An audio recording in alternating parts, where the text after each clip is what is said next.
Bismillahirrahmanirrahim. Assalamualaikum warahmatullahi wabarakatuh. Perkenalkan, nama saya Taufik Hidayat. Saya berasal dari jurusan akuntansi, Fakultas Ekonomi, Universitas Andalas, angkatan 2017. Pada kesempatan kali ini, izinkan saya untuk mempresentasikan hasil skripsi saya yang berjudul Gender Chief Executive Officer dan Cash Holding, studi empiris terhadap seluruh perusahaan non-keuangan yang ada di Bursa Efek Indonesia dari tahun 2017 sampai dengan 2019. Sebelumnya, saya ingin berterima kasih kepada dosen pembimbing saya, Ibu Anissa Rahman, yang telah memberikan semangat, motivasi, saran terbaiknya agar saya dapat menyelesaikan skripsi saya ini. Dan juga kepada dosen penelaah saya nantinya yang akan memberikan kritik dan saran terbaiknya sehingga skripsi saya dapat lebih baik ke depannya. Baiklah, topik pembahasan kita pada kali ini ada 5. Yang pertama ada pendahuluan, yang kedua ada landasan teori, yang ketiga ada metode penelitian, yang keempat ada hasil penelitian dan pembahasan, dan yang kelima ada kesimpulan dan saran. Nah, baiklah, kita langsung masuk saja ke bagian pertama, yaitu pendahuluan. Yang pertama adalah latar belakang. Ada 3 poin utama yang melatar belakangi penelitian ini. Yang pertama ada kondisi ketidakpastian ekonomi dan krisis global, pentingnya pengelolaan cash holding, dan isu CG yang berkembang belakangan ini. Kondisi ketidakpastian ekonomi yang tinggi akibat pandemi pada saat sekarang ini menjadi masalah bagi perusahaan. International Labour Organization dalam program ILO-Score Indonesia telah melakukan survei terhadap 571 perusahaan selama masa pandemi COVID-19 dan menemukan bahwa sekitar 90% perusahaan yang disurvei mengalami masalah keuangan. Arus kas perusahaan dalam waktu dekat diantisipasi turun, sementara biaya lainnya seperti membayar gaji, sewa, dan hutang tetap. Hal ini membuat perusahaan sulit untuk menjaga tingkat likuiditasnya. Banyak dari mereka melakukan negosiasi dengan para bank, pemasok, dan pekerja. Kondisi ketidakpastian ekonomi ini menunjukkan bahwa cadangan kas yang dipegang pada saat krisis melanda menentukan lintasan pertumbuhan jangka panjang perusahaan dan memberi perusahaan keunggulan kompetitif bagi mereka yang memiliki cadangan kas yang cukup untuk menutupi segala ketidakpastian ekonomi yang terjadi. Oleh karena itu, kas merupakan aset penting bagi perusahaan dan sudah seharusnya menjadi perhatian besar bagi perusahaan. Sejalan dengan apa yang terjadi dalam beberapa dekade terakhir, perusahaan non-finansial mengakumulasi kepemilikan tunai yang besar akibat krisis ekonomi global yang bermula terjadi di Amerika Serikat. Dalam masa krisis tersebut, pembiayaan eksternal menjadi tantangan dan lebih mahal untuk diperoleh di pasar ekonomi. Akibatnya, perusahaan berupaya untuk mengumpulkan uang tunai dan menyimpan cash holding lebih banyak untuk menghindari pendanaan eksternal seperti pinjaman bank, penawaran ekuitas, dan penawaran obligasi karena kos yang lebih mahal. Dari paparan tersebut, jelas bahwa kas merupakan aset penting bagi perusahaan dan sudah seharusnya menjadi perhatian besar bagi perusahaan. Pengelolaan cash holding merupakan wewenang dan tanggung jawab manajemen, sehingga manajemen tingkat atas bertanggung jawab untuk menentukan tingkat cash holding optimal oleh perusahaan dalam periode keuangan. Chief Executive Officer atau CEO atau di Indonesia lebih umum dikenal dengan sebutan Presiden Direktur atau Direktur Utama adalah eksekutif tingkat atas mewakili perusahaan, membuat dan menerapkan keputusan untuk memungkinkan perusahaan mencapai tujuannya, mengikuti perkembangan terbaru dengan cermat dan bertanggung jawab atas keputusan perusahaan yang dibuat. Proses organisasi dan proses pengambilan keputusan mencakup aspek perilaku yang mencerminkan karakteristik dari CEO. Karakteristik CEO penting karena dapat memperkirakan hasil, pilihan, dan tingkat kinerja organisasi.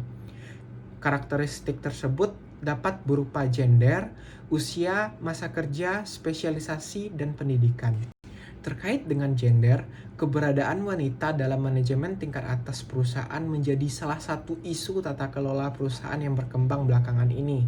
Hal ini dipicu akibat semakin tingginya atau semakin meningkatnya wanita dalam hierarki jabatan eksekutif perusahaan. Grant Thornton's Annual Women in Business pada tahun 2019 yang dirilis oleh Grant Thornton menyebutkan bahwa berdasarkan survei yang dilakukan di 37 negara, Indonesia menempati urutan kedua setelah India untuk negara-negara yang tercatat mempunyai keberadaan wanita paling banyak di posisi manajemen puncak perusahaan. Survei tersebut mencatat bahwa hanya 2 perusahaan di Indonesia yang semua posisi manajemen dikendalikan oleh pria. Sedangkan sisanya memiliki setidaknya 1 perempuan yang memegang posisi strategis dalam kepemimpinan perusahaan. Informasi tersebut menjelaskan bahwa terdapat indikasi peningkatan jumlah wanita di manajemen puncak dan menunjukkan bahwa perusahaan di Indonesia memberikan kesempatan yang besar bagi wanita untuk mengambil keputusan penting dalam perusahaan. Berdasarkan paparan tersebut, didapatkan rumusan masalah apakah gender Chief Executive Officer berpengaruh terhadap kebijakan cash holding perusahaan. Selanjutnya, tujuan penelitiannya yaitu untuk menguji secara empiris dan menganalisis pengaruh gender Chief Executive Officer terhadap kebijakan cash holding perusahaan. Dan manfaat penelitiannya yaitu untuk ilmu pengetahuan. Diharapkan dapat menambah pemahaman, menjadi sumber informasi, referensi, atau literatur. Dan untuk perusahaan, diharapkan dapat memberikan informasi mengenai pengaruh gender Chief Executive Officer atau CEO terhadap cash holding, sehingga dapat dijadikan sebagai referensi untuk perusahaan dalam memilih CEO yang sesuai dengan tujuan perusahaan. Selanjutnya yang ketiga, untuk investor, diharapkan dapat menjadi pedoman bagi investor dalam menentukan keputusan investasi dengan mempertimbangkan pengaruh gender Chief Executive Officer terhadap kebijakan cash holding perusahaan. Selanjutnya ada sistematika penulisan, ada bab 1 pendahuluan, bab 2 landasan teori, bab 3 metode penelitian, bab 4 hasil dan pembahasan, dan bab 5 ada kesimpulan dan saran. Nah, selanjutnya kita masuk ke pembahasan yang kedua, yaitu landasan teori. Di landasan teori ini ada yang pertama yaitu tinjauan pustaka. Di tinjauan pustaka ini ada 4 poin utama yang akan dibahas. Yang pertama yaitu cash holding, yang kedua yaitu upper echelon theory, yang ketiga yaitu gender, dan yang keempat yaitu CEO. Langsung saja kita masuk ke bagian yang pertama yaitu cash holding. Pengertian cash holding. Cash holding memainkan peranan penting dalam kebijakan perusahaan. Faktanya, memegang uang tunai adalah cara yang paling umum bagi perusahaan untuk memastikan likuiditasnya. Cash holding merupakan keputusan utama perusahaan menyediakan likuiditas bagi perusahaan untuk kebutuhan operasional mereka. Cash holding didefinisikan sebagai uang tunai di tangan atau sudah tersedia untuk investasi dalam aset fisik dan untuk didistribusikan kepada investor. Selanjutnya ada motif cash holding. Perusahaan memegang sejumlah kepemilikan kas karena berbagai alasan dan tujuan. 4 motif utama adalah motif transaksi, motif berjaga-jaga, dan motif spekulasi, serta motif keagenan. Yang pertama yaitu motif biaya transaksi atau transaction motif. Motif biaya transaksi muncul dari kebutuhan perusahaan akan sejumlah saldo kas yang diperlukan untuk menutupi pembayaran terkait dengan operasi bisnis sehari-hari mereka. Yang kedua ada motif berjaga-jaga. Motif berjaga-jaga atau precautionary motive berkaitan dengan niat perusahaan untuk melindungi dirinya dari kejadian masa depan yang tidak pasti. Untuk melindungi dari ketidakpastian tersebut, perusahaan membuat cadangan kas untuk membiayai kemungkinan pengeluaran tidak terduga saat arus kas perusahaan buruk. Selanjutnya ada motif spekulatif. Motif spekulatif yaitu di mana perusahaan menyimpan uang spekulatif di rekening mereka untuk memanfaatkan peluang yang menghasilkan keuntungan di masa depan, biasanya akibat dari volatilitas harga. Selanjutnya yang keempat yaitu motif keagenan. Motif keagenan juga mempengaruhi motif perusahaan dalam memegang kas. Motif keagenan menjelaskan bahwa manajer mempertahankan kas yang dimiliki oleh perusahaan dan cenderung menunda melakukan pembayaran dividen kepada pemegang saham terlebih dahulu saat perusahaan memiliki peluang investasi yang kecil. Alih-alih meningkatkan kesejahteraan pemegang saham, manajer tersebut cenderung menggunakan kas yang menganggur tersebut untuk mendapatkan keuntungan bagi diri mereka sendiri. Selanjutnya, pembahasan berikutnya mengenai teori eselon atas atau upper echelon theory. Teori eselon atas menyatakan bahwa manajemen puncak perusahaan merupakan bagian integral dari proses manajemen strategis. Dan hasil keuangan dan keuangan perusahaan ditentukan oleh kualitas dan atribut manajemen puncak. Secara khusus, CEO memiliki kesempatan untuk memilih strategi yang optimal dan terbaik untuk menghasilkan pertumbuhan yang berkelanjutan bagi perusahaan mereka. Dari perspektif eselon atas, karakteristik berbeda dari manajemen puncak membuat sulit untuk mengukur status psikologis manajer puncak, yang menyebabkan diusulkan atribut yang dapat diamati, seperti misalnya gender, pengalaman masa lalu, jalur karir, tingkat pendidikan, dan usia, yang merupakan faktor kunci untuk implementasi kebijakan strategis.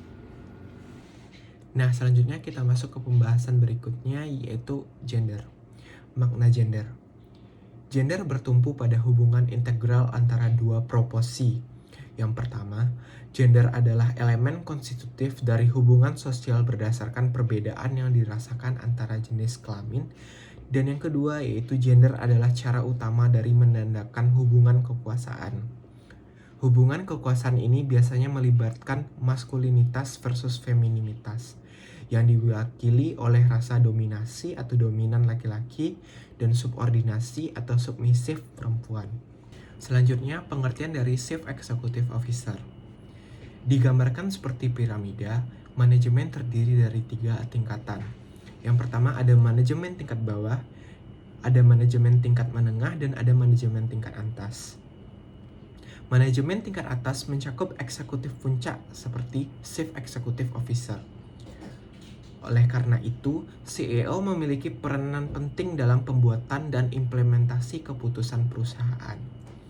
CEO adalah orang yang mewakili bisnis, membuat dan menerapkan keputusan untuk memungkinkan perusahaan mencapai tujuannya, mengikuti perkembangan terbaru dengan cermat, dan bertanggung jawab atas keberhasilan atau kegagalan perusahaan. Tanggung jawab utama seorang CEO adalah mengembangkan strategi yang efektif yang akan memungkinkan perusahaan untuk mencapai tujuan dan sasaran yang ditetapkan oleh visi dan misinya. Dan untuk menerapkan strategi tersebut untuk melindungi kepentingan pemegang saham. Selanjutnya kita masuk ke penelitian terdahulu. Ada 5 penelitian terdahulu yang menjadi acuan peneliti dalam menyelesaikan skripsi ini. Yang pertama ada Zeng dan Wang tahun 2015, ada Suherman tahun 2017, ada Adi Kari tahun 2018, ada Winarta et al. Tahun 2018, ada Hosseini tahun 2019. Setelah pemaparan tersebut, didapatkan sebuah hipotesis. Hipotesisnya adalah gender CEO memiliki pengaruh signifikan positif terhadap cash holding. Selanjutnya, bagian kerangka pemikiran. Di kerangka pemikiran ini ada variabel independen yaitu gender CEO dan dibantu oleh variabel kontrol. Variabel kontrolnya yaitu ada firm size, leverage, dan growth opportunity. Dan selanjutnya ada variabel dependen yaitu cash holding. Nah, selanjutnya kita masuk ke pembahasan yang ketiga yaitu metode penelitian. Jenis penelitian. Penelitian ini berjenis kuantitatif, populasi, dan sampel. Populasi dalam penelitian ini adalah seluruh perusahaan kecuali sektor keuangan yang terdaftar di Bursa Efek Indonesia tahun 2017 sampai 2019. Metode yang digunakan adalah purposive sampling. Selanjutnya data dan pengumpulan data. Data yang digunakan adalah data sekunder, yaitu laporan tahunan dan laporan keuangan tahunan perusahaan tahun 2017 sampai 2019. Selanjutnya ada variabel operasional penelitian. Yang pertama ada variabel dependen yaitu cash holding. Cash holding diukur dengan kas dan setara kas dibagi dengan total aset. Selanjutnya ada variabel independen yaitu gender CEO. Untuk Pengukuran gender CEO ini adalah menggunakan dummy variabel. Diberi angka 1 jika perusahaan adalah wanita dan 0 jika lainnya atau pria. Selanjutnya ada variabel kontrol. Ada 3 variabel kontrol yang digunakan untuk membantu penelitian ini. Yang pertama ada firm size, leverage, dan growth opportunity. Firm size diukur dengan menggunakan LN dari total aset. Leverage diukur dengan menggunakan total liability dibagi dengan total aset. Dan yang ketiga yaitu growth opportunity. Pengukuran growth opportunity ini adalah total sales tahun ini dikurang total sales tahun sebelumnya dibagi dengan total sales tahun sebelumnya. Selanjutnya ada model penelitian. Model penelitian ini menggunakan analisis regresi berganda. Selanjutnya ada metode analisis data. Yang pertama ada analisis statistik deskriptif. Gambaran disajikan dalam bentuk tabel statistik deskriptif yang menunjukkan nilai minimum, maksimum, min, serta standar deviasi. Selanjutnya ada uji asumsi klasik. Yang pertama ada uji normalitas. Yang kedua ada uji multikolinearitas. Yang ketiga ada uji heterokedastisitas. Yang keempat ada uji autokorelasi. Dan ada uji hipotesis. Uji hipotesis ini ada uji koefisien determinasi, ada uji T, dan uji F. Nah, selanjutnya kita masuk ke pembahasan yang keempat, yaitu hasil dan pembahasan.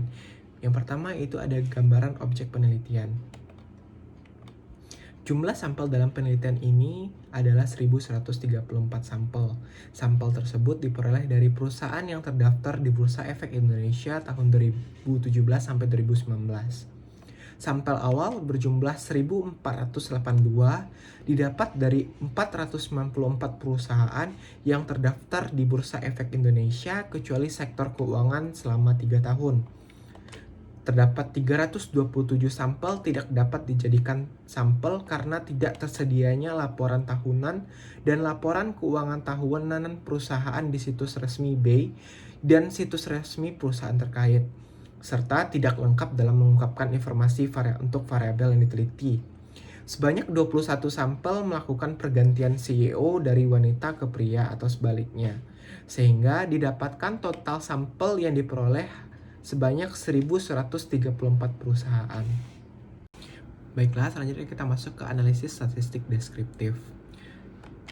Dari tabel, tampak jumlah sampel yang digunakan adalah 1134 dan terdapat nilai minimum, maksimum, min, serta standar deviasi. Dari tabel dapat disimpulkan bahwa data dari penelitian ini adalah beragam karena dilihat dari perbedaan antara nilai rata-rata atau min dan standar deviasinya yang cukup tinggi. Tabel frekuensi gender. Berdasarkan tabel di atas, untuk CEO yang berjenis kelamin pria adalah sebesar 92,9% dan untuk CEO yang berjenis kelamin wanita sebesar 7,1%, yang artinya sebagian besar jenis kelamin CEO di dalam penelitian ini yaitu berjenis kelamin pria. Presentasi yang kecil ini menunjukkan bahwasannya perusahaan di Indonesia lebih mempercayai pria sebagai CEO. Perusahaan yang sangat konservatif menganggap bahwasannya posisi manajemen atas harus dipegang oleh CEO pria.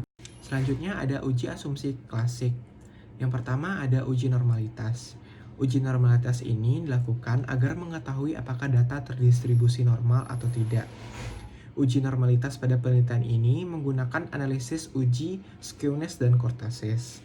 Jika nilai skewness dan kurtosis berada di antara min 2 dan plus 2, maka data akan terdistribusi normal. Jika dilihat dari tabel di atas, menunjukkan bahwa hasil uji skewness dan kurtosis memiliki nilai. Yang pertama ada skewness yaitu 1,346, sehingga nilai tersebut berada di antara min 2 dan plus 2. Sedangkan kurtosis bernilai 1,965, sehingga nilai tersebut berada di antara min 2 dan plus 2. Dan dapat diasumsikan bahwa normalitas dalam hasil uji skewness dan kurtosis tes ini terpenuhi, dan data berdistribusi normal. Selanjutnya ada uji multikolinearitas. Uji multikolinearitas ini digunakan untuk menguji apakah dalam model regresi ditemukan adanya korelasi antar variabel independen atau tidak. Berdasarkan tabel di atas, dapat dilihat bahwa hasil multikolinearitas dari variabel independen yang terdiri dari gender CEO serta variabel kontrol yang terdiri dari firm size, leverage, growth opportunity mempunyai nilai toleransi lebih dari 0,01 dan nilai FIF yang kurang dari 10. Oleh karena itu, dapat disimpulkan bahwa variabel-variabel pada penelitian ini tidak terdapat gejala multikolinearitas dan model ini layak digunakan dalam penelitian. Selanjutnya yang ketiga yaitu uji heterokedastisitas. Pengujian heterokedastisitas ini bertujuan untuk melihat apakah terdapat perbedaan varians dari residual satu pengamatan ke pengamatan lainnya. Model regresi yang baik adalah terdapat varians dari residual satu pengamatan ke pengamatan lain yang berbeda. Berdasarkan gambar yang ada, dapat dilihat bahwa titik tersebar di atas dan di bawah garis 0 pada sumbu Y. Sehingga dapat disimpulkan bahwa data variabel dependen yaitu cache holdings pada penelitian ini terbebas dari heterokedastisitas. Selanjutnya yang keempat ada uji autokorelasi. Uji autokorelasi bertujuan untuk mengetahui ada atau tidaknya korelasi yang terjadi antar data penelitian berdasarkan urutan waktu. Autokorelasi muncul karena penelitian yang berurutan sepanjang waktu berkaitan satu sama lainnya. Berdasarkan tabel di atas, dapat diketahui nilai Durbin-Watson atau DW adalah 0,944, yang berarti nilai tersebut berada di antara min 2 dan plus 2, sehingga dapat disimpulkan bahwa tidak terdapat autokorelasi antar data berdasarkan urutan waktu dan model regresi untuk penelitian ini layak untuk diterima. Nah, selanjutnya kita masuk ke bagian yang keempat yaitu uji hipotesis. Yang pertama ada uji koefisien determinasi. Koefisien determinasi yang dilambangkan dengan R kuadrat mengukur seberapa jauh kemampuan model regresi dalam menjelaskan variasi dalam variabel dependen. Berdasarkan tabel di atas, terdapat hasil dari pengujian koefisien determinasi menghasilkan angka sebesar 0,067, yang berarti dapat disimpulkan bahwa kemampuan variabel independen dalam menjelaskan variabel dependen, yaitu cache holding, adalah sebesar 6,7%, sedangkan 93,3% lainnya dijelaskan oleh variabel di luar penelitian. Selanjutnya yaitu uji signifikansi simultan. Uji statistik F digunakan untuk mengetahui apakah variabel independen yang dimasukkan ke dalam model penelitian mempunyai pengaruh secara bersama-sama atau simultan terhadap variabel dependen. Berdasarkan tabel di atas, diperoleh nilai signifikansi sebesar 0,000. Dengan taraf kepercayaan sebesar 0,05, maka 0,000 kurang dari 0,05 atau kecil dari 0,05. Dengan demikian dapat disimpulkan bahwa secara bersama-sama variabel gender CEO, firm size, leverage, dan growth opportunity mempengaruhi cash holding perusahaan. Selanjutnya ada uji signifikansi parsial. Pengujian ini dilakukan dengan uji statistik T atau t-test. Uji T bertujuan untuk mengetahui apakah variabel independen secara parsial berpengaruh signifikan terhadap variabel dependen. Berdasarkan tabel di atas, diperoleh nilai signifikansi untuk masing-masing variabel, yaitu yang pertama, nilai konstanta cache holding sebesar min 0,061. Hal ini menunjukkan jika nilai variabel independen gender CEO serta variabel kontrol firm size, leverage, dan growth opportunity bernilai konstan, maka cache holding akan bernilai min 0,061.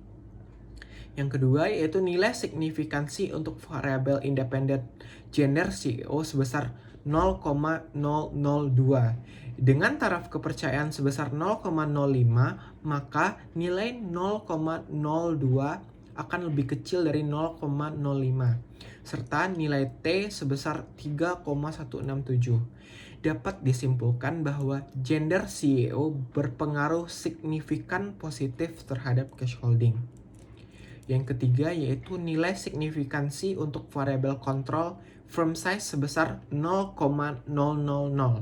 Dengan taraf kepercayaan sebesar 0,05, maka 0,000 akan lebih kecil dari 0,05.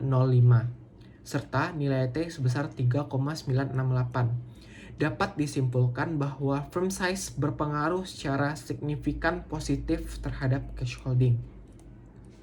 Selanjutnya yang keempat, nilai signifikansi untuk variable control leverage sebesar 0,000 dengan taraf kepercayaan sebesar 0,05, maka nilai 0,000 akan lebih kecil dari 0,05 serta nilai T sebesar minus 6,847. Dapat disimpulkan bahwa leverage berpengaruh secara signifikan negatif terhadap cash holding. Yang kelima yaitu nilai signifikansi untuk variable control growth opportunity sebesar 0,024. Dengan taraf kepercayaan sebesar 0,05, maka 0,024 akan lebih kecil dari 0,05 serta nilai T sebesar 2,262. Dapat disimpulkan bahwa growth opportunity berpengaruh secara signifikan positif terhadap cash holding. Nah, selanjutnya kita masuk ke bagian yang kelima, yaitu kesimpulan dan saran. Berdasarkan hasil pengujian yang telah dilakukan dan penjelasan yang telah dijabarkan di bab sebelumnya, maka dapat ditarik kesimpulan bahwa gender CEO berpengaruh signifikan positif terhadap cash holding. Perusahaan yang dipimpin oleh CEO wanita memiliki cash holding lebih banyak dibanding dengan perusahaan yang dipimpin oleh CEO pria. Perusahaan dengan CEO wanita cenderung memiliki sifat menghindari resiko atau risk aversion dan mengambil resiko yang lebih rendah dalam opsi pembiayaan. Hal ini mendukung precautionary motive dan keberadaan wanita sebagai CEO mendukung upper echelon theory. Nah, untuk implikasi dari penelitian ini adalah penelitian ini memberikan kontribusi untuk literatur akuntansi dan memberikan bukti bahwa karakteristik CEO mempengaruhi kebijakan perusahaan, yakni kebijakan cash holding perusahaan. Karakteristik CEO tersebut ditentukan dari gender. Temuan studi ini memberikan implikasi ke berbagai pemangku kepentingan, seperti investor, dan mungkin memiliki implikasi untuk manajemen sumber daya manusia seperti pemilihan CEO. Karena kepemilikan kas berlebih dapat mengakibatkan biaya peluang yang besar dan dapat merusak nilai pemegang saham. Sehingga penting bagi investor untuk memahami kebijakan kas dari CEO mereka. Pemegang saham harus menyadari bahwa CEO wanita lebih cenderung memiliki lebih banyak uang, yang meningkatkan kemungkinan kehilangan peluang investasi yang menguntungkan dan mengurangi nilai pemegang saham. Selanjutnya yang ketiga yaitu keterbatasan dan saran penelitian berikutnya. Penelitian ini dilakukan selama 3 tahun, yaitu dari tahun 2017 sampai 2019. Penelitian lanjutan dapat menggunakan data yang lebih panjang untuk memperkuat hasil penelitian. Yang kedua yaitu penelitian ini berfokus kepada pengaruh diversitas gender yang diproksikan dengan gender dari Chief Executive Officer terhadap cash holding. Penambahan pengukuran disarankan untuk meningkatkan kualitas perhitungan, seperti presentasi jumlah direktur wanita dalam dewan direksi, keberadaan CFO wanita, dan keberadaan direktur independen wanita. Baiklah, sekian hasil presentasi dari skripsi saya. Saya mohon maaf jika terdapat kesalahan kata, dan terima kasih atas segala perhatiannya. Semoga dapat memberikan manfaat ke depannya. Saya tutup dengan Assalamualaikum warahmatullahi wabarakatuh.